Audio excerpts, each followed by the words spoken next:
Metasafe. How to create a safe and sustainable infrastructure for the Metaverse. Okay, so who have we got on stage today? We've got Michael Pearl, COO of Kirobo, who will be moderating the panel.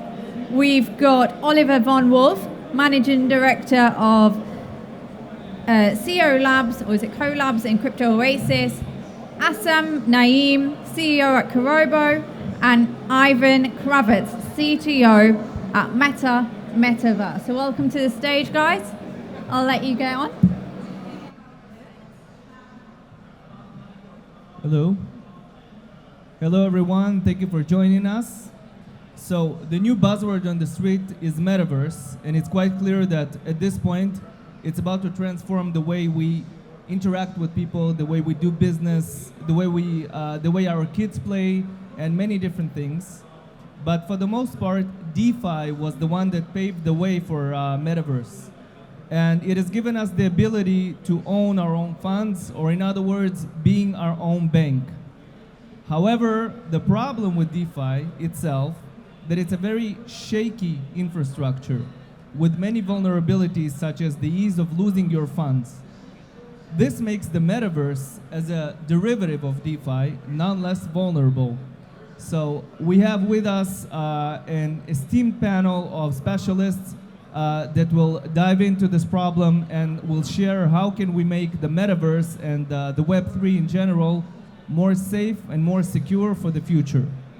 So let's start with a round of introduction. Susan, let's start with you. Please keep it short and just tell us a little bit about yourself and about your company. Oh, great. My name is Susan Oh. I started working in artificial intelligence in 2014 in Silicon Valley, in between New York and San Francisco, and then discovered blockchain tools in 2016 when I was trying to stake data provenance using IPFS and other tools. That led to escalating roles. Now I'm Chief Marketing Officer for Guardian Borg. We have machine learning algorithms that have been trained over 10 years by 800 of some of the world's most talented white hat hackers. And our automated scans can get you 80% of the 80% there.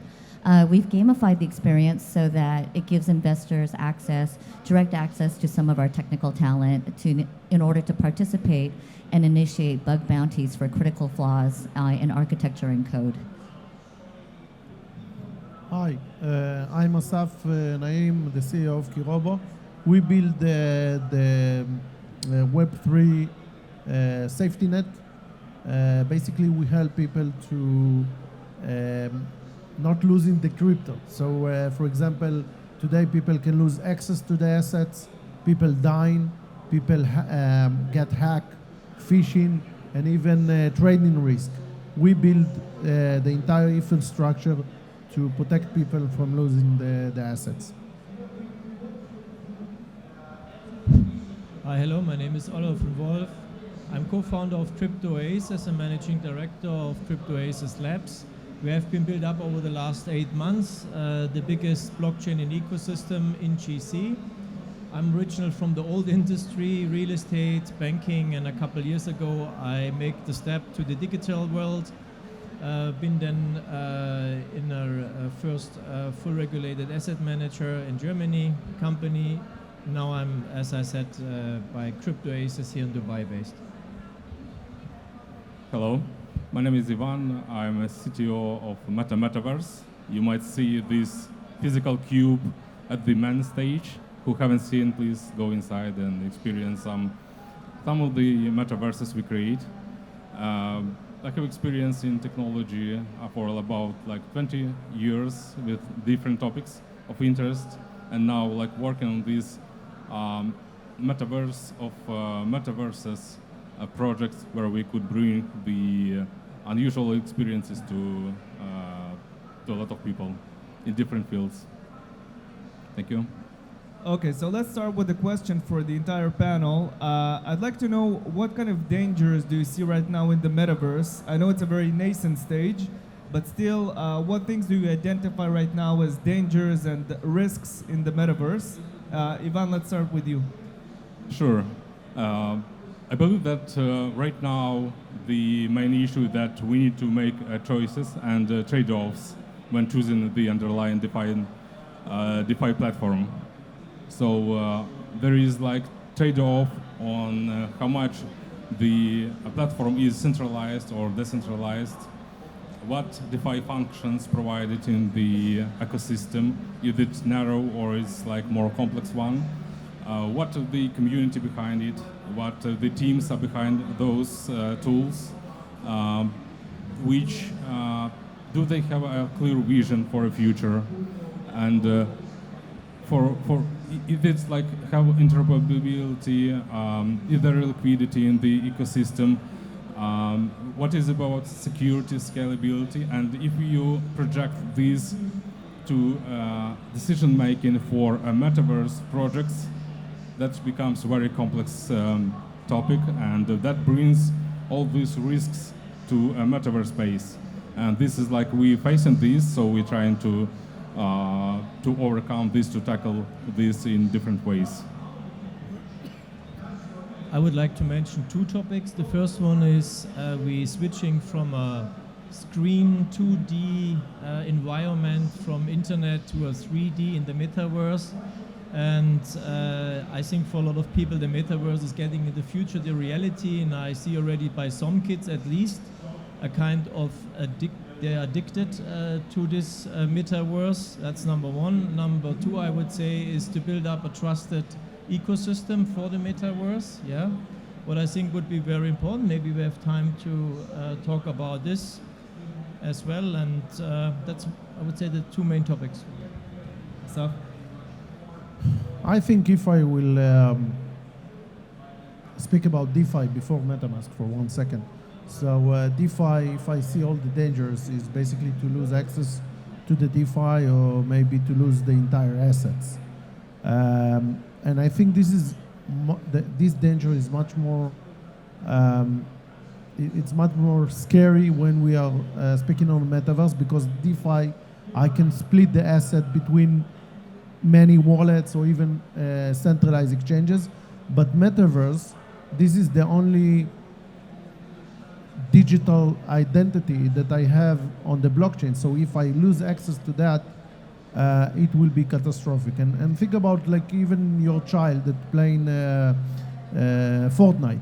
So if he will lose access to his username and password, this is exactly the think of the streaming in the house, right? So this is, imagine that everything will be on the blockchain, and this is your identity to go and hold assets in different games or NFT or whatever, it doesn't matter currently, and you lose access to that. And I think as more as this metaverse field will increase and more people will adopt that, this problem will be huge and unique.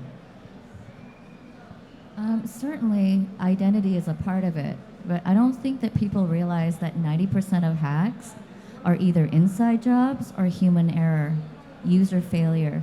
If you don't have good operational security in the first place, between every single individual and anyone who touches your system, you're kind of screwed, right? Even in the DeFi hack that happened, like, do you remember the $600 million hack? Okay, so I kind of know the guy that like did that hack, and he did it because he told them a month ago, 4 weeks before the hack, hey, there's something up with your code and it's bad.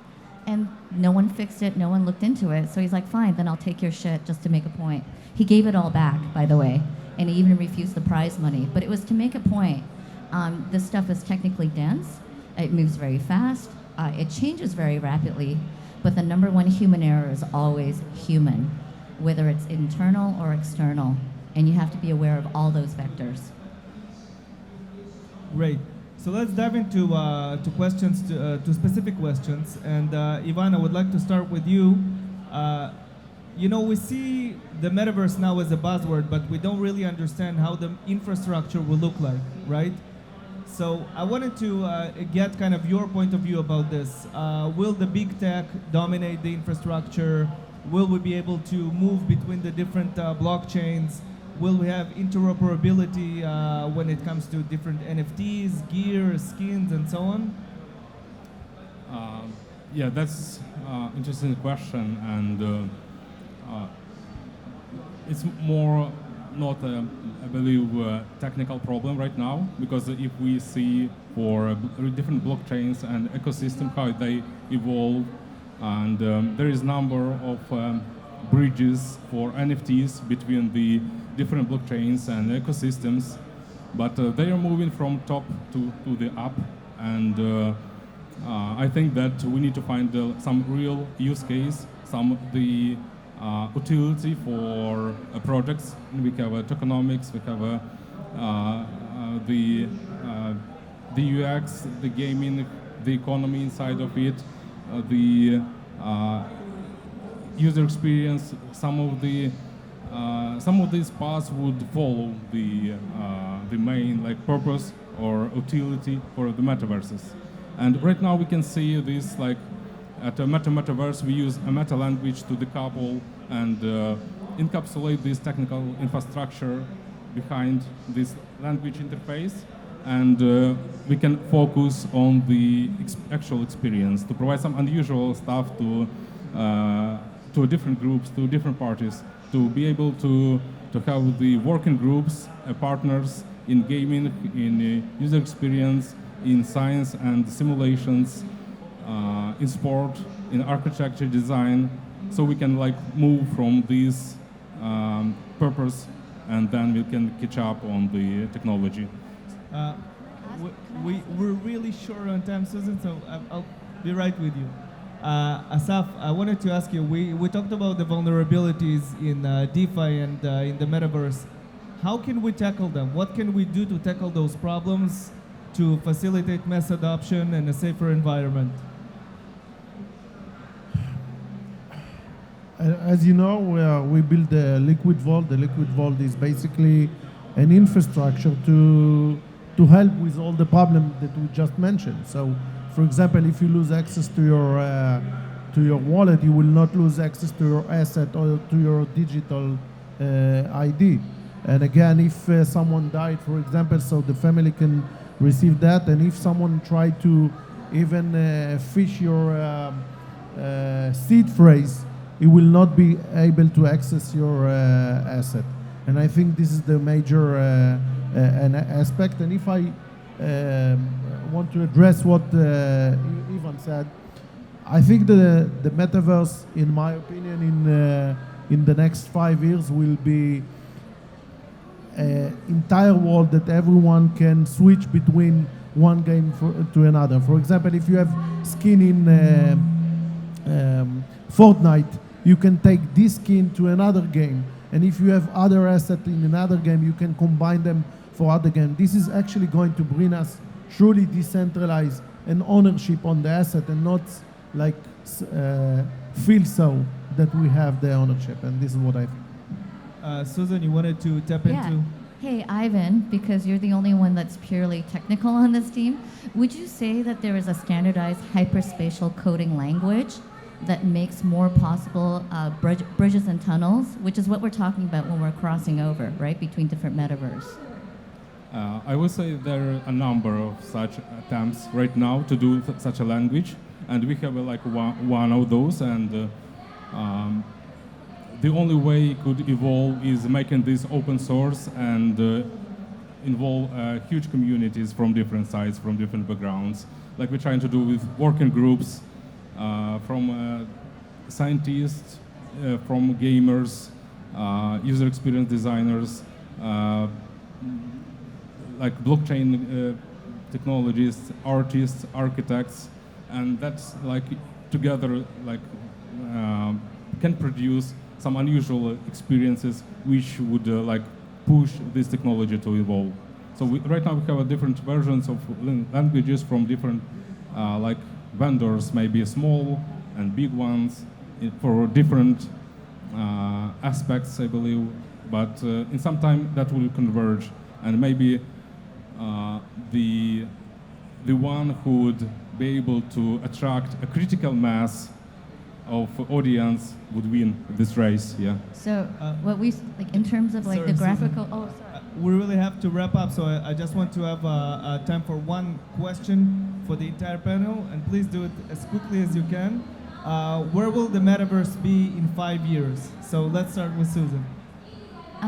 The metaverse, we won't even be talking about it in 5 years. It'll just be taken for granted that that is the most useful, facile, and intuitive, what we call the graphical user interface, which is what you guys do, right? Of every fintech platform, the wallet is the graphical user interface.